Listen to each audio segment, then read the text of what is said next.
الحمدللہ رب العالمین والصلاة والسلام علی سید الانبیاء والمرسلین اما بعد فاعوذ باللہ من الشیطان الرجیم بسم اللہ الرحمن الرحیم۔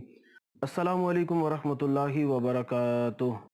میں ہوں محمد شکیل مدنی اور آج کی اس ویڈیو میں انشاءاللہ ایکسپلین کروں گا مسجد غمامہ کو کہ یہ دین اسلام میں کتنی تاریخی مسجد ہے اور یہاں پہ دین اسلام کے کیا خوبصورت واقعات پیش ہوئے ہیں، اور مدینہ المنورہ کی ہسٹری پر میری یہ دوسری ویڈیو ہے۔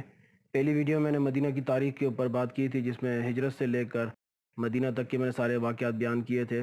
اس ویڈیو میں جو میں نے دوسرا ٹاپک اپنا رکھا ہے مسجد غمامہ، اس کے ساتھ ہی موجود مسجد صدیق اکبر، اس کے ساتھ ہی موجود مسجد علی رضی اللہ تعالیٰ عنہ کے متعلق کچھ میں نے واقعات ذکر کیے ہیں۔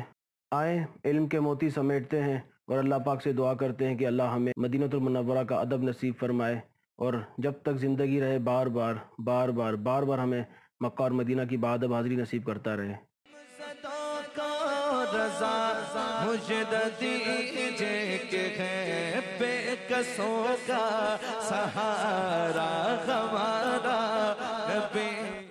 قرآن مجید فرقان حمید میں اللہ پاک نے کچھ قسمیں اٹھائی ہیں، جن میں سے ایک قسم جو اللہ پاک نے اٹھائی وہ ہے مکہ المکرمہ شہر کے متعلق۔ اللہ پاک نے قرآن مجید فرقان حمید میں ارشاد فرمایا لا اقسم بہذا البلد، محبوب مجھے اس شہر مکہ کی قسم ہو۔ اس کے آگے اللہ پاک نے ارشاد فرمایا وَأَنْتَ حِلٌّ بِهَذَا الْبَلَدِ، مجھے اس شہر کی قسم کیوں ہو کہ محبوب اس شہر میں آپ جلوہ گر ہیں۔ یعنی اللہ پاک شہر مکہ کی قسم اس لیے اٹھا رہے ہیں کیونکہ اس شہر میں نبی پاک صلی اللہ علیہ وسلم اس شہر میں موجود ہیں۔ کس شہر میں؟ مکہ المکرمہ کے اندر، یعنی وہ شہر محبوب ہوگا جس میں آپ صلی اللہ علیہ وسلم موجود ہوں گے۔ مدینہ منورہ میں بہت ساری ایسی زیارات اور ایسے مقامات موجود ہیں جہاں نبی پاک صلی اللہ علیہ وسلم کی ظاہری حیات میں ایسے واقعات پیش آئے اور صحابہ کرام کا حسن و ظن و یقین کامل آپ صلی اللہ علیہ وسلم کی ذات پر رہا۔ صحابہ کرام رضی اللہ تعالیٰ عنہ کو کسی بھی دکھ یا تکلیف کا سامنا کرنا پڑتا تو یہ تمام حضرات، تمام صحابہ کرام آپ صلی اللہ علیہ وسلم غمخوار نبی صلی اللہ علیہ وسلم کی بارگاہ میں پیش ہو کر اپنی تکلیف، اپنے دکھ کو بتاتے اور نبی پاک صلی اللہ علیہ وسلم کی ذات بابرکت سے اپنے من کی مرادوں کو پا لیتے۔ مدینہ المنورہ کے قدم قدم پر نور کے موتی موجود ہیں۔ اگر سمیٹنے والا شخص ہو تو اللہ اکبر، ایمان تازہ ہو جائے گا آپ کا۔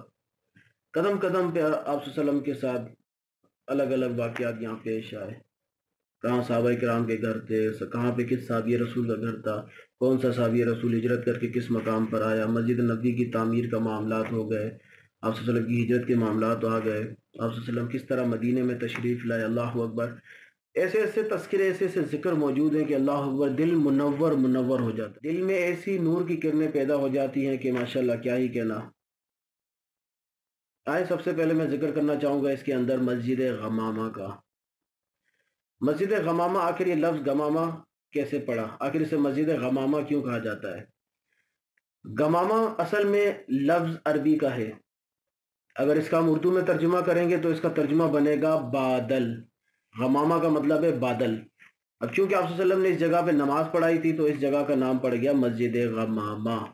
ایک دن صحابہ کرام آپ صلی اللہ علیہ وسلم کی بارگاہ میں حاضر ہوئے اور فرمایا کہ یا رسول اللہ صلی اللہ علیہ وسلم، مدینے میں قحط سالی پڑ گئی ہے، ہمارے مال مویشی مر رہے ہیں، ہمارا مال و زر ختم ہو رہا ہے، یا رسول اللہ آپ دعا کیجئے کہ اللہ پاک کی برکت، اللہ پاک کی رحمت نازل ہوں۔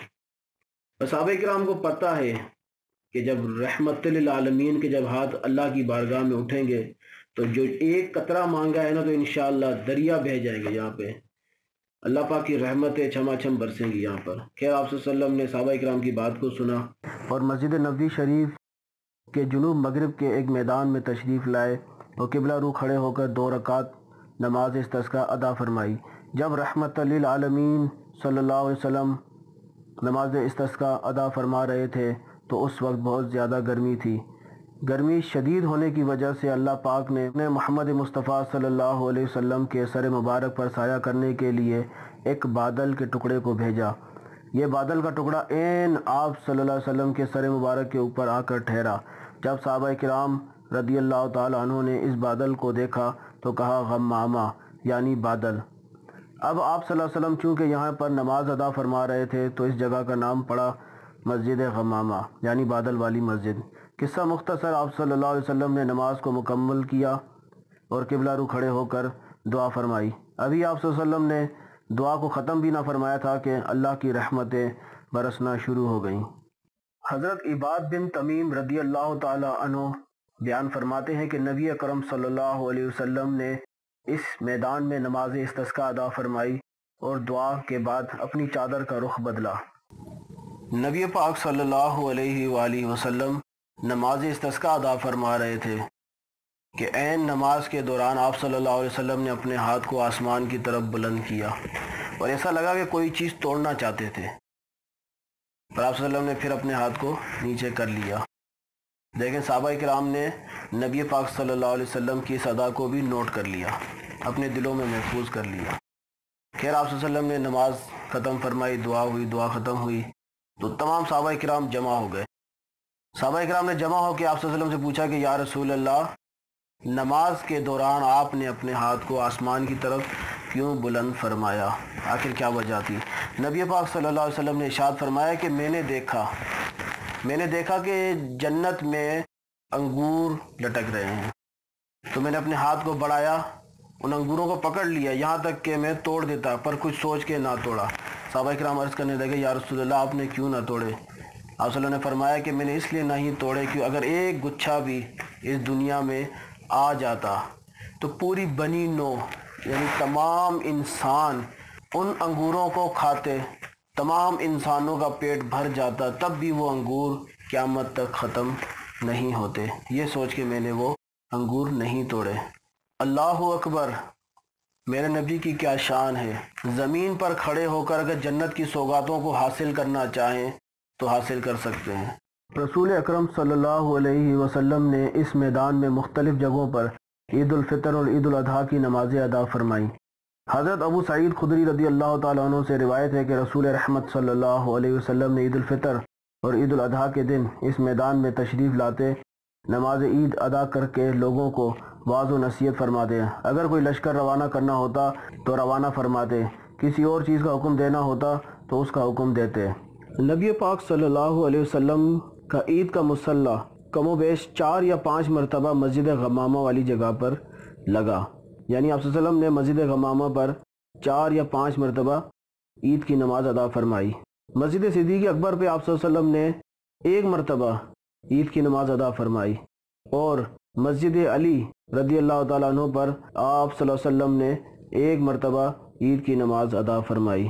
لہذا غالباً حضرت عمر بن عبدالعزیز رحمۃ اللہ علیہ کے دور میں اس جگہ بننے والی مسجد انہی کی طرف منسوب ہو گئی۔ اس کی موجودہ عمارت سلطان محمود خان ترکی نے بنوائی۔ عیدگاہ کا ذکر چلا ہے تو آئیں آپ کو ایک واقعہ سناتا ہوں۔ نبی پاک صلی اللہ علیہ وسلم عید کی نماز پڑھنے کے لیے عیدگاہ کی طرف چلے۔ راستے میں دیکھا کہ ایک بچہ رو رہا ہے۔ آپ صلی اللہ علیہ وسلم نے پوچھا کہ اے بیٹے تو کیوں رو رہا ہے، عید کا دن ہے؟ تو اس بچے نے کہا کہ یا رسول اللہ، میرا والد جو ہے نا فلانے غزوے میں شہید ہو گیا ہے تو میں یتیم ہوں۔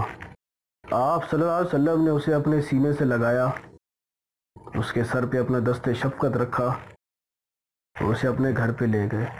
اب دیکھیں تمام صحابہ کرام عیدگاہ کے اندر آپ صلی اللہ علیہ وسلم کا انتظار کر رہے ہیں، اور آپ صلی اللہ علیہ وسلم ایک یتیم بچے کو کس قدر اہمیت دے رہے ہیں۔ آپ صلی اللہ علیہ وسلم اس بچے کو اپنے گھر لے کر گئے اور اپنی بیٹی فاطمہ سے کہا اسے نہلا کے تیار کرو، جو لباس حسن اور حسین کو دیا ہے ویسا ہی لباس اسے بھی دو۔ آپ صلی اللہ علیہ وسلم نے اس بچے سے فرمایا کہ کیا تجھے اچھا نہیں لگے گا کہ محمد تیرا باپ کہلائے؟ کیا تجھے اچھا نہیں لگے گا کہ اماں عائشہ تیری والدہ کہلائے؟ کیا تجھے اچھا نہیں لگے گا کہ فاطمہ الزہرا تیری باجی لگے؟ اللہ اکبر! نبی پاک صلی اللہ علیہ وسلم کا یتیموں کے سر پہ کتنا دست شفقت ہے۔ خیر آپ صلی اللہ علیہ وسلم اس بچے کو لے کر عیدگاہ کی طرف چلے۔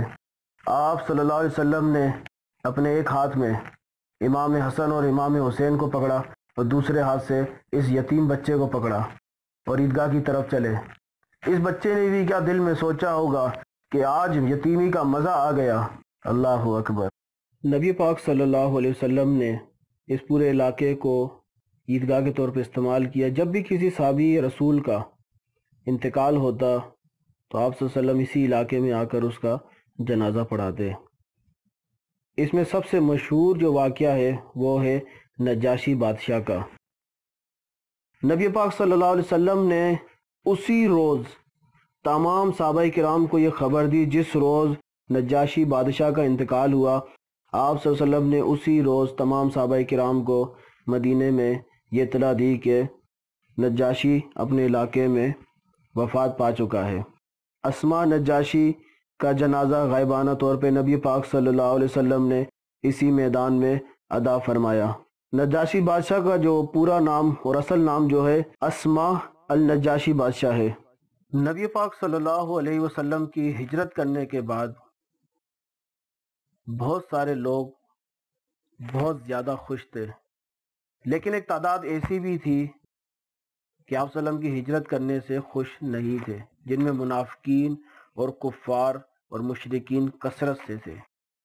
آپ صلی اللہ علیہ وسلم کی سیرت، آپ صلی اللہ علیہ وسلم کے حسن و زن، آپ صلی اللہ علیہ وسلم کا اخلاق اور دین اسلام کی تعلیمات کو دیکھ کر بہت سارے کفار، مشرکین، منافقین آپ صلی اللہ علیہ وسلم کے ہاتھ پہ کلمہ حق پڑھ کر مسلمان ہونے لگے اور بعض دین اسلام سے نفرت کرنے لگے۔ ہجرت کے بعد چونکہ کاروبار کرنے کے لیے صحابہ کرام کے پاس کوئی جگہ نہیں تھی، نہ کوئی مارکیٹ تھی، نہ کوئی علاقہ تھا، اسی لیے تمام صحابہ کرام، تمام مسلمان کفار کی مارکیٹوں میں جا کر اپنا تجارت کا سامان بیچا کرتے تھے۔ چونکہ یہ کسی مسلمان کو اس کا تجارت کا سامان بیچتے اپنی مارکیٹوں میں دیکھتے تو بڑے تانے کستے، بڑے الٹے سیدھے الفاظ بولتے، یہاں تک کہ گالم گلوچ بھی کرتے، یہاں تک کہ مسلمانوں کے ساتھ بڑی بدتمیزی بھی کرتے۔ اس کے اوپر ایک واقعہ آپ کو سناتا ہوں میں۔ مدینہ المنورہ میں یہودیوں کا ایک بہت بڑا بازار تھا جو بنو قینوقہ قبیلے کے قریب تھا۔ ایک دفعہ ایک مسلمان خاتون باپردہ حالت میں کچھ سامان تجارت بیچنے ان کے بازار میں گئی۔ بعض یہودیوں نے اس مسلمان خاتون سے کہا کہ بے پردہ ہو کر سامان بیچو۔ اس عزت مند خاتون نے اسلامی تعلیمات کا پاس رکھتے ہوئے انکار کر دیا۔ جب وہ سامان بیچنے بیٹھی تو ایک شریر یہودی نے اس کے دامن سے دھاگا اٹکا کر کسی چیز سے باندھ دیا۔ خاتون کو اس کی خبر نہ ہوئی۔ کچھ دیر بعد جب وہ اٹھی تو اس کا دامن کھینچا اور وہ بے پردہ ہو گئی۔ بازار میں بیٹھے تمام یہودی کہکے لگا کر ہنسنے لگے۔ ایک مسلمان نے مسلم خاتون کو بے بسی کی حالت میں دیکھا تو اس کی غیرت ایمانی جوش میں آئی اور اس نے اس عورت کا دفاع کرتے ہوئے شریر یہودی کو قتل کر دیا۔ باقی یہودیوں کو تو چاہیے تھا کہ مظلوم کی مدد کرنے والے کا ساتھ دیتے یا کم از کم غیر جانبدار رہتے، لیکن انہوں نے ظالم یہودی کا ساتھ دیا اور اس غیرت مند مسلمان کو اسی جگہ قتل کر دیا۔ مسلم خاتون کی آبرو کے تحفظ اور مسلمان بھائی کا انتقام لینے کے لیے مسلمانوں نے بنو قینوقہ کا محاصرہ کیا تو عبداللہ بن ابی منافق نے یہودیوں کی سفارش کی، بالآخر انہیں شام کی طرف بھیج دیا گیا، یعنی مدینہ المنورہ سے اس قبیلے کو نکال دیا گیا۔ الغرض مدینہ المنورہ میں یہودیوں کا اپنا ایک بازار تھا، کیونکہ صحابہ کرام کے ساتھ وہاں پہ اچھا سلوک نہیں ہوتا تھا، کسی مسلمان کے ساتھ اچھی رسپیکٹ کے ساتھ کوئی بات نہیں کرتا تھا، یعنی یہود النصارہ بڑے تانے کھینچتے تھے۔ بالآخر نبی پاک صلی اللہ علیہ وسلم نے اس پورے علاقے کو، یہ جو عیدگاہ کا علاقہ تھا، اس پورے علاقے کو عید کی نماز کے بعد پورا سال مسلمانوں کے کاروبار کے لیے، مسلمان کی کاروباری سرگرمیوں کے لیے وقف کر دیا، تاکہ اسلامی تشخص بھی قائم ہو اور مسلمان اپنی عزت نفس کے ساتھ اپنے کاروبار کر سکیں اور رزق حلال کما سکیں۔ صدا کا رضا مجھے دیجے کہ ہے بے کسوں کا سہارا ہمارا